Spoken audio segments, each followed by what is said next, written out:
Oh, gotcha. Okay. All right, well, we are in our Rainbow Series, the Rainbow Series of 2023, Unstoppable. Unstoppable. We call it the Rainbow Series because we are going into an element of our energetic system that we know as the chakras. Now, within each of the 7 chakras, and I'm only talking about 7 chakras. I know some people like to tell me there's more, and I know. We're getting new ones all the time, I guess. I don't know.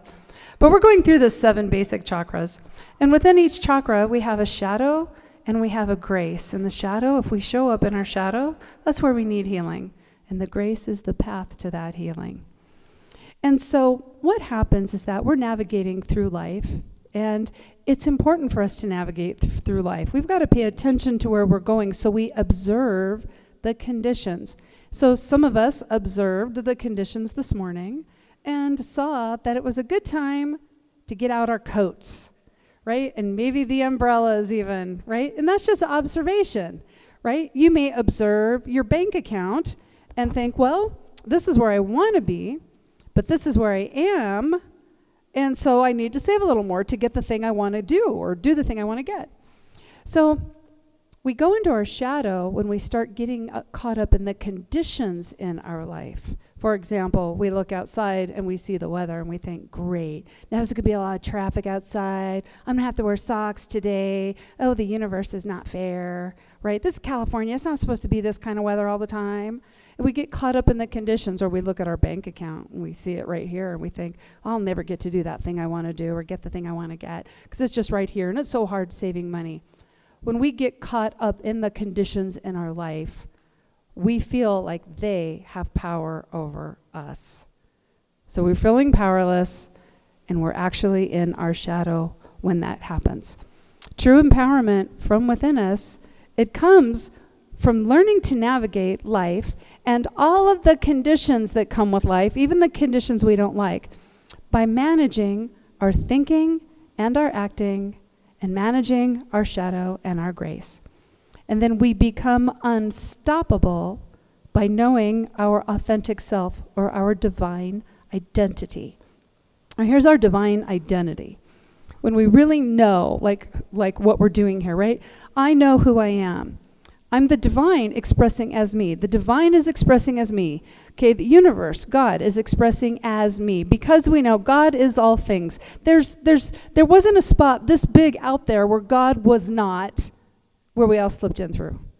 Right? God is all things. All right? And so the divine expressing as me. I know who I am. I know what I am. I'm the demonstrator of that. I make choices in my life that honor the divine within me instead of making choices that mess me up and make me struggle, right? I make the honorable choices. I stay in integrity. I keep promises to myself. And I know how I serve. Well, I stand in my truth that the divine is expressing as me, and that means it's expressing as everyone else too. And I demonstrate the truth through my choices. And I witness the truth by deciding I'm going to see that spark of the divine in every person, even the people I don't like, even the people who don't eat, vote, pray, or parent like I think they should be doing. Okay? So this is our authentic self, our divine self. But how do we get to know our divine self? We get to know our divine self through the unity principles or the universal laws that the unity principles are based on. Now, there are other people in other walks of life and other philosophies, and they figured this stuff out too. But here, like we're at unity, like we're unity folks, so we use the unity principles.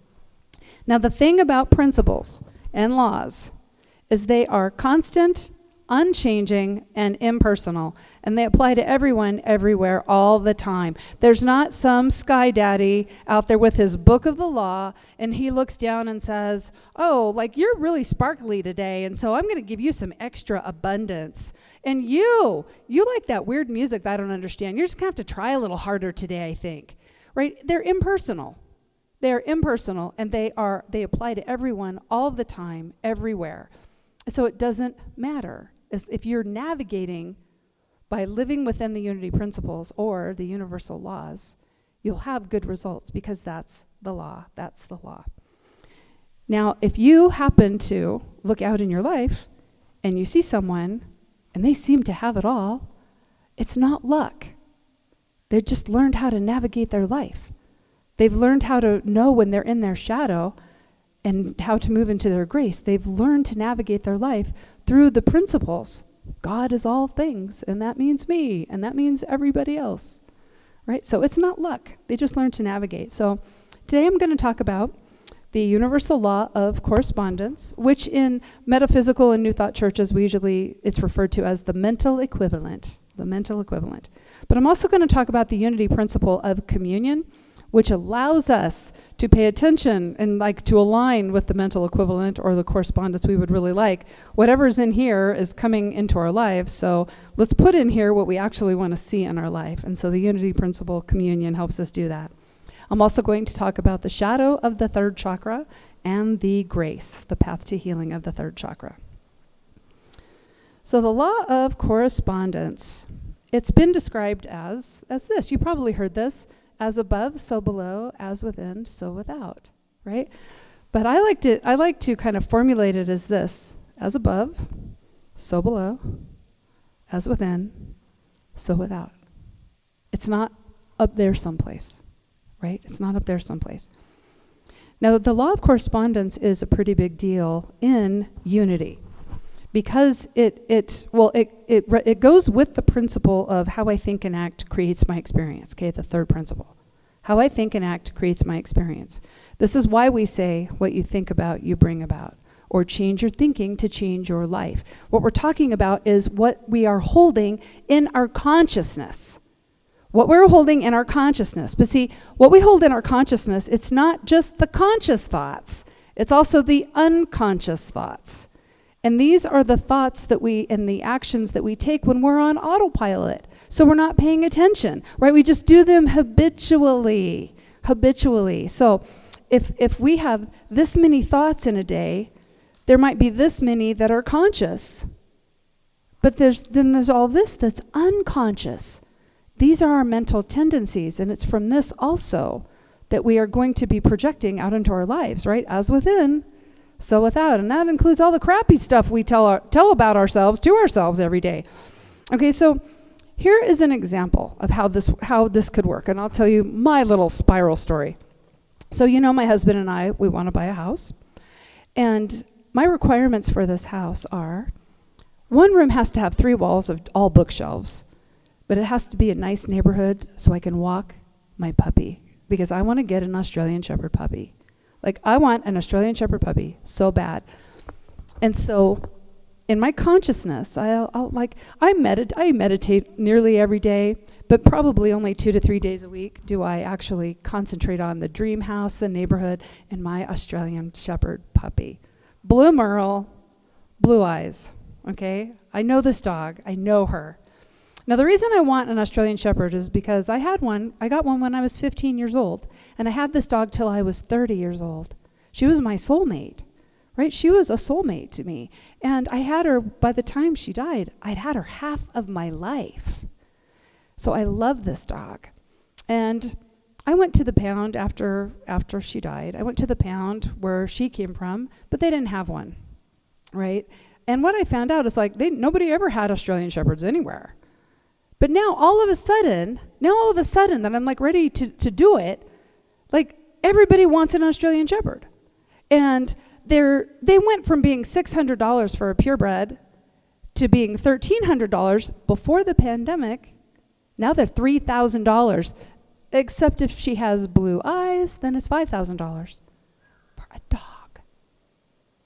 And they don't get huge, okay? And so here's what I'm thinking about.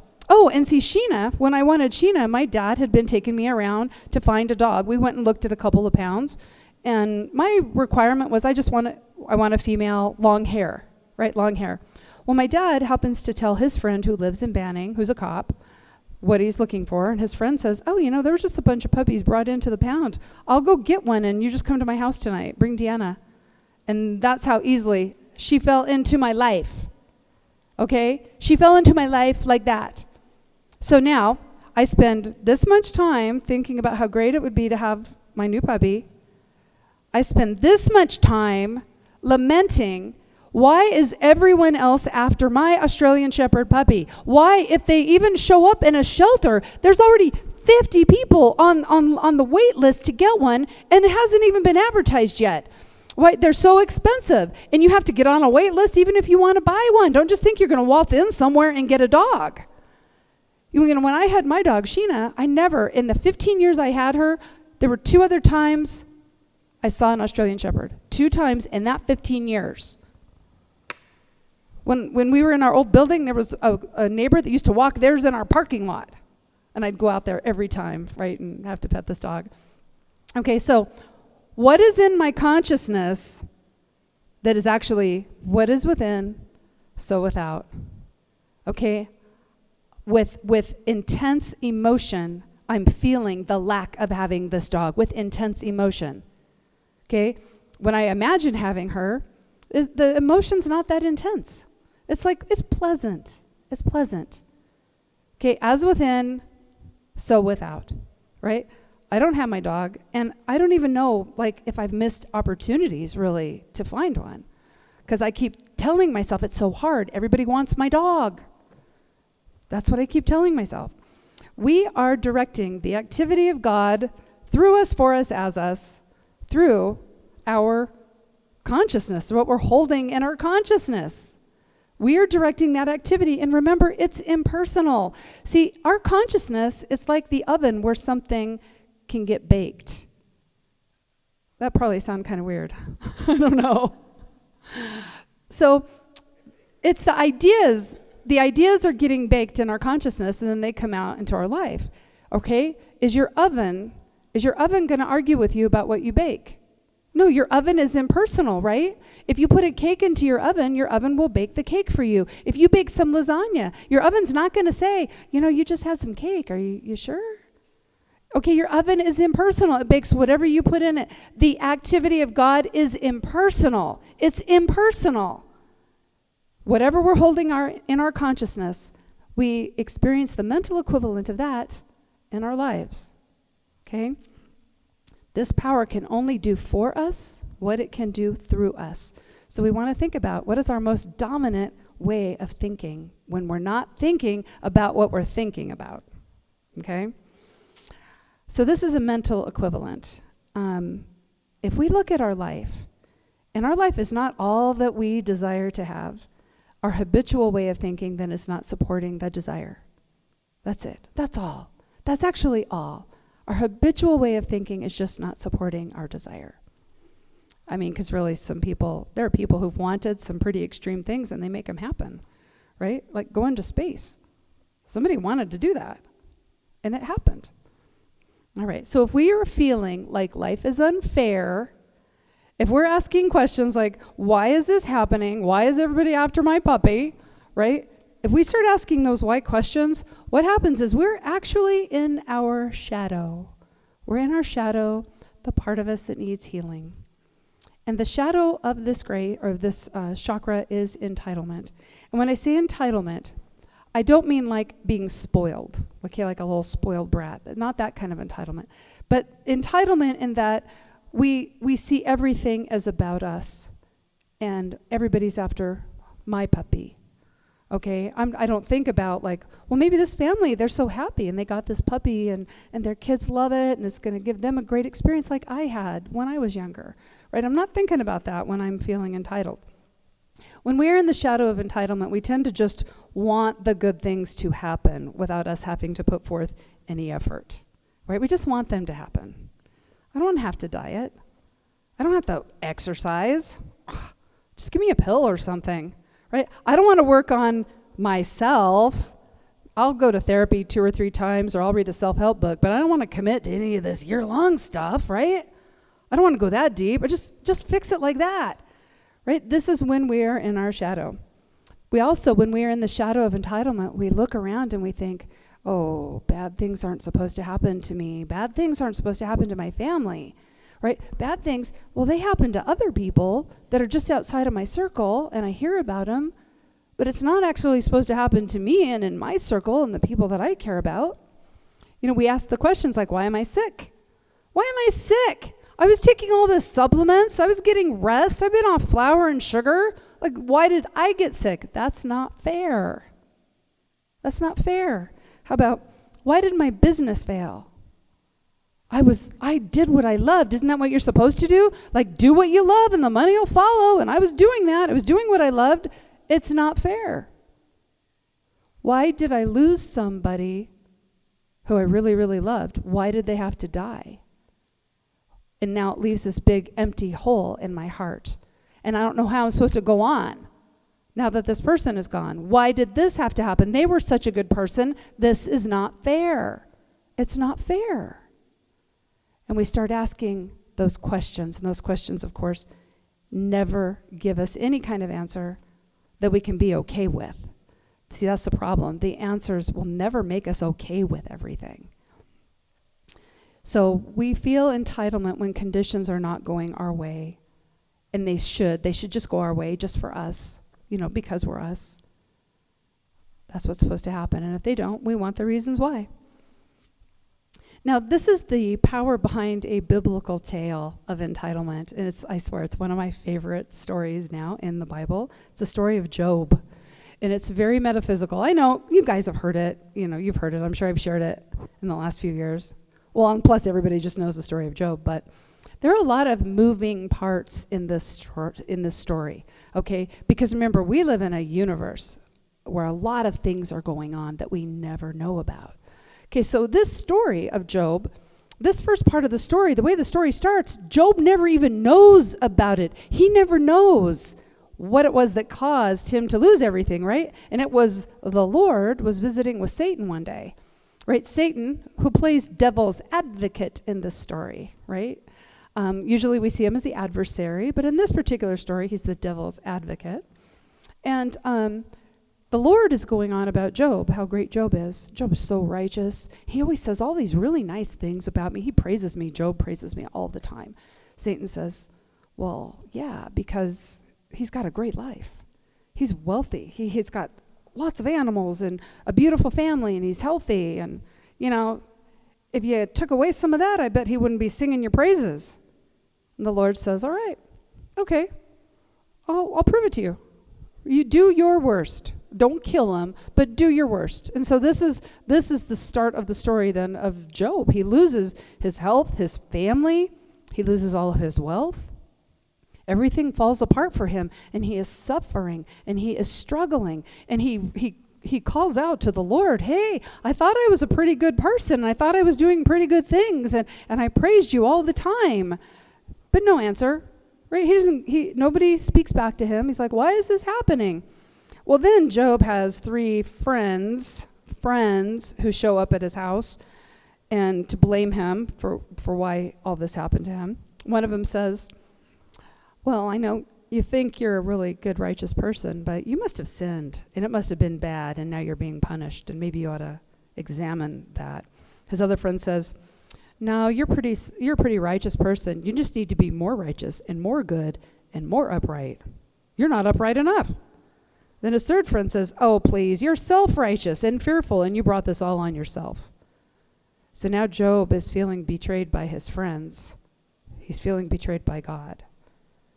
Right? He's at the lowest of the low. Now, a young man shows up, and he's younger than Job's friends, and his name is, I think you pronounce it Elihu. And the first thing he does is he rebukes Job's 3 friends, and he says, they don't understand the wonder that is God, and that they're focused on bad things, and they're obsessed with blaming. And this, of course, we know this is staying stuck in the problem, right? And he says, you don't just give up because life is hard. And he goes on to talk about the bigness of God, how big God is, and that God is beyond our understanding. And he says to Job, consider the wonders that are God. Consider the wonders that are God. Of course, now there's a lot going on here, and the Lord does come to answer Job and to address what's going on. He comes down in a whirlwind. This is a kind of a good way for him to appear to people. But I'm going to read this. This is straight out of the Lamsa Bible. He says, Who is this that darkens counsel by words without knowledge? Stand up like a man, I shall question you, and you declare to me, where were you when I laid the foundations of the earth? Declare if you have understanding. When did I create the morning stars and all the angels shouted for joy? Or who shut up the sea with gates when it broke forth as if it had issued from the womb? Have you commanded the dawn since your days began? Or do you know the place of the morning? Where is the dwelling place of light? And where's the place of darkness? Do you know the borders and the path to its house? Or in the manner that light is distributed? And from where does the wind come from to go forth across the earth? Can you stop the movement of the Pleiades, or have you seen the path of Orion? Do you know the laws of the heavens? Now, at this point, Job is very humbled. Job is humbled, and this is when he can really surrender and consider the wonders that are God, because now he just had a whole bunch of stuff pointed out to him that he'll never have understanding about. So he accepted with grace. He accepted with grace. And then good things came back into his life. Now, Job believed that the package of his life should be a certain way, right? I'm righteous and I praise you. Why is all this happening? I don't understand. So he did believe his life should be a certain way. When we are feeling entitled, and again I stress, not spoiled, but when we're feeling entitled and we're feeling cut off from the divine within us, and we're caught up in the conditions of our life, we're at conflict with the package of our life. And if we're at conflict with the package of our life, we don't hear the divine guidance within us. We lose power. But we don't just lose power. Now, it's not just a leak. It's not just a slow drip. We actually hemorrhage our vital life force energy by being at conflict with the package of our life. We lose our vital life force energy. So we're in the shadow of entitlement. If we're in the shadow of entitlement, we had to go through the first two chakras and their shadows to get to entitlement. Okay? We came from the second chakra and the shadow of not having enough.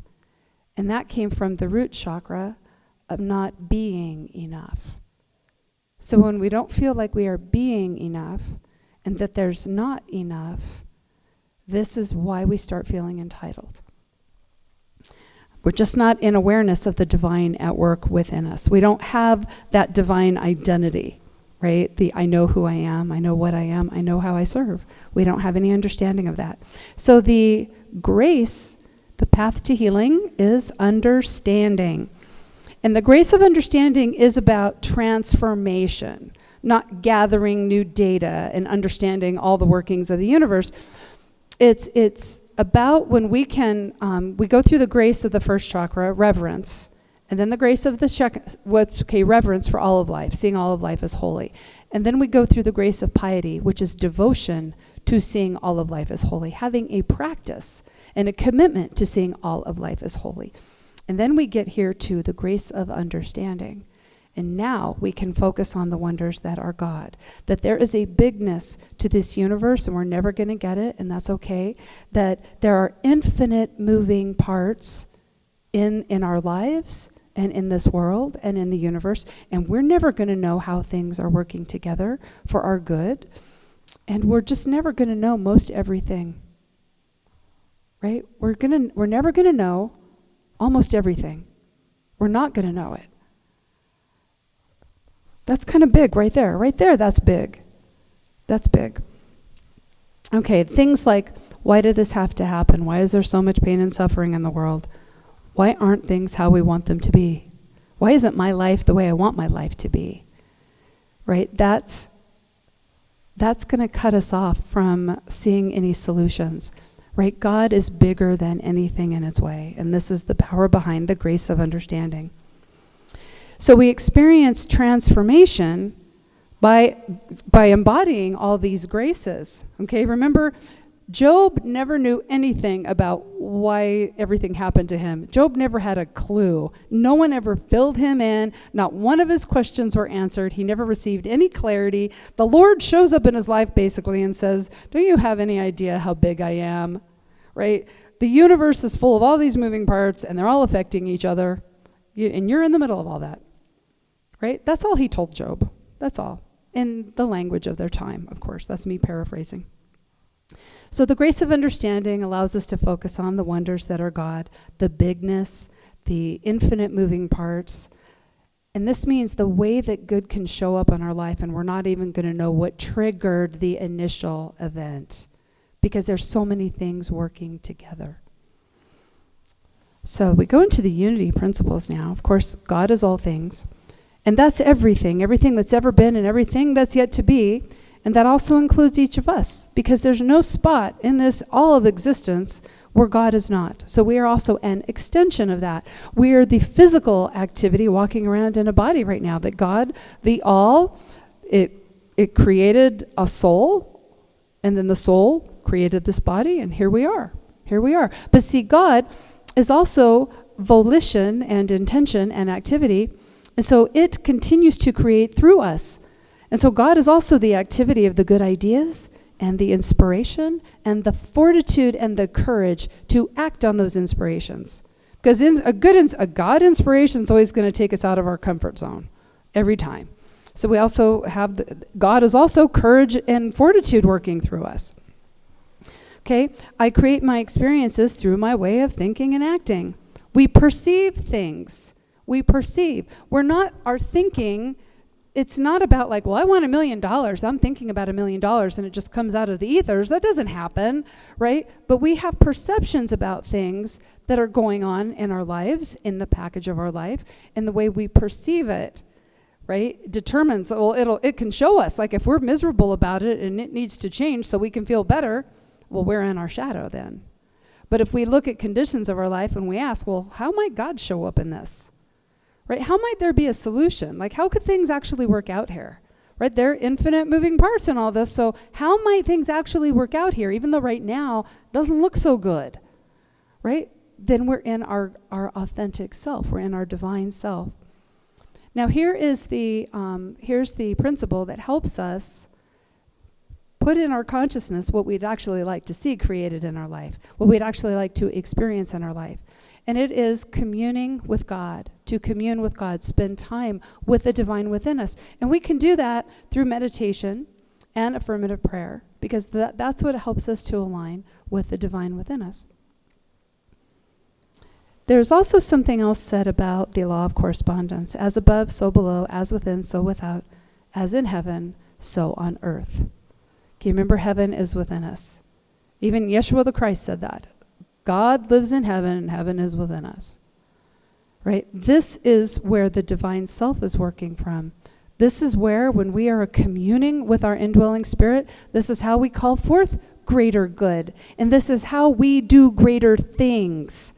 Because we're calling forth based on our being our divine nature, or being in our divine nature, our authentic self. So we're calling forth the greatest good. We're calling forth that power that creates worlds. It's also working through each of us. Greater things and bigger things. So there's a book on the unity principles. It's on the table if you want to look at it. It's just called The 5 Principles. And Ellen Debenport, the author, she says this: prayer is where spirit meets language. Of course, the universe does not need our words. It responds to energetic vibration. Words resonate with us. We say them for our own sakes. They clarify our thoughts and intentions. They are the voice by which we call forth what we want from the field of possibilities. Okay, when we pray, if we pray to what we think is an outside God and we beg for something, what's our consciousness? Right? Our consciousness, it might be that we're in victim mode, or we're in anxiety mode, or worry mode, or fearful mode. Okay? But what we're doing here, words resonate with us. We say them for our own sakes. We are getting our consciousness back on track by reminding ourselves, oh, God is all things. Well, that means me also. I'm an extension of that. I can't not be a part of the God force, because there's no place that's not part of the God force. Right? So God is all things, and that also means me. And this is how we start communing, right there. Those simple phrases right there. God is all things, and that means me. That right there helps us to start communing with the divine within us, so we get our thinking straight, so that we can change our perception. so that we change our experience. Prayer does not go out there and change something. Prayer changes us so that we can open to receive and allow good into our lives. So here is our call to action, our affirmation. This is going to be easy to say. It's easy to say and remember. I focus on the wonders that are God. Let's say that together. I focus on the wonders that are God. We're focusing on the wonders that are God. That's not focusing on the suffering. It's not focusing on the struggle. It's not focusing on what the guy we didn't vote for, what he's doing, right? It's not focusing on our neighbors that we don't like, right? It's not focusing on how we think our children should be behaving, right? It's not focusing on those things. We focus on the wonders that are God. Okay, remember, Job was in suffering while he was dwelling on all the bad stuff going on in his life. He stayed in suffering. Right? We don't want to keep staying in suffering. That's too small for us. That's too small for us and what we're put on this planet to do, to call forth the wonder that is God even through us. So we look at the wonder that is God. The universe is filled with moving parts. There's so many things happening in this infinite universe that we live in, and you have no idea how they're all coming together to work for you. Like you have no idea what by asking for something, right? In your imagination, just deciding, this is what I want to create for myself this year. This is what I want to experience this year. I don't want to keep focusing on the things that aren't working out right now. This is what I want to create. As soon as you get that into your head and into your consciousness, it sends out vibration into the universe and things start changing right there. Right in that moment, things start changing, and you may not see or know that something's changing yet. I don't remember what movie it was. IQ. It was about Einstein, and him and his friends were sitting around, and they were like, doink, and like, oh, did you feel that? Like one atom hit another, and it hit another, and it hit another. But that's actually what's happening in our lives, right? There are waves of creation happening all around us all the time. So we look at the wonder that is God. We see the bigness that is God. This is the way that we see all of our life as sacred. This is the way that we see all these moving parts are also working for our benefit too. And this is how we create heaven on earth. So until next time, remember, you are the activity of spirit in a body. You are created to do all of this work. You're designed to thrive. In everything you do, you are blessed, and so it is. So it is.